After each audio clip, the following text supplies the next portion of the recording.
Hi, Yosr. Thank you so much for joining us. You are on the board of the Emirates Legal Network. Can you tell us a little bit about the work that you do and your objectives in the region? I'm glad I actually was elected as part of the board for this year. It's like the first board that we have in Emirates Legal Network. And I think part of the conversation is we've always had that community that is very active here in the UAE.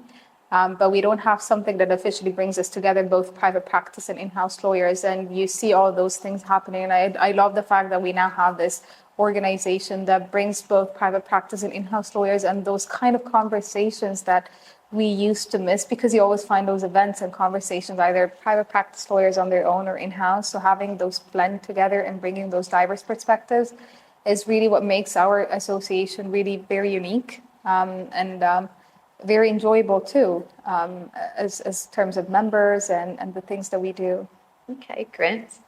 In terms of your career to date, obviously you're senior in your position.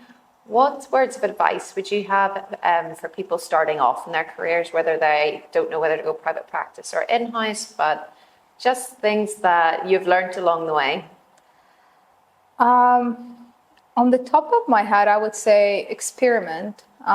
It's okay to make mistakes. I think when we first start our careers, at least if you're someone who's a perfectionist or someone who thrives to be very good at what you do, we're always scared to make mistakes. And that's something I did at the very beginning of my career. And I was so scared to make risks, to take risks, but two, to make mistakes. So I think one thing is, making mistakes is okay. It's how we learn.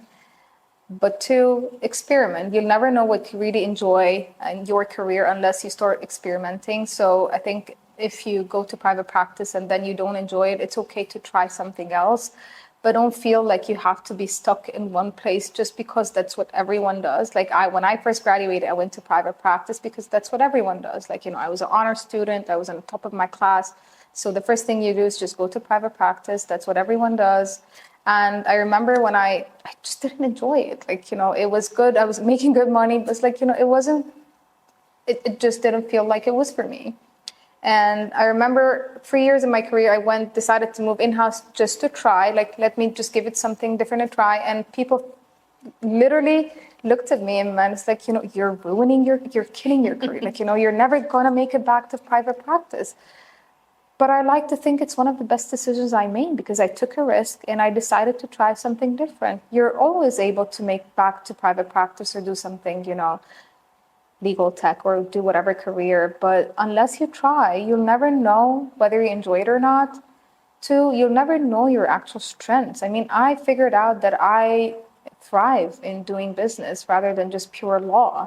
I enjoy supporting the business units and, letting them assess risks. That is a part of me I didn't know unless I had to experiment that part of the journey. So giving yourself space to try and make mistakes is one piece of advice I definitely recommend to students. My second piece is owning who you are. For years, I ran away from my own background, both as a woman, as someone who's from an Arab background, as someone who wears a scarf, a first generation law grad and having no connections. I was told to hide this in my pockets and never talk about it. And I think it was one of the worst decisions I've done. And it was a disservice to me because owning who you are and being proud of who you are gives you actually you now rechannel that energy of, instead of hiding it, rechannel it in things that you actually can do and the things that you bring to the table. So don't allow someone to really take that away from you. You are who you are and be proud of that. And my third piece of advice is reach out to senior people, not just looking for jobs, but rather asking for advice. Build those relationships because they are equally important. What I didn't have, and I was so scared to do, is reaching out to senior people. So I made mistakes just because I didn't have a mentor back then.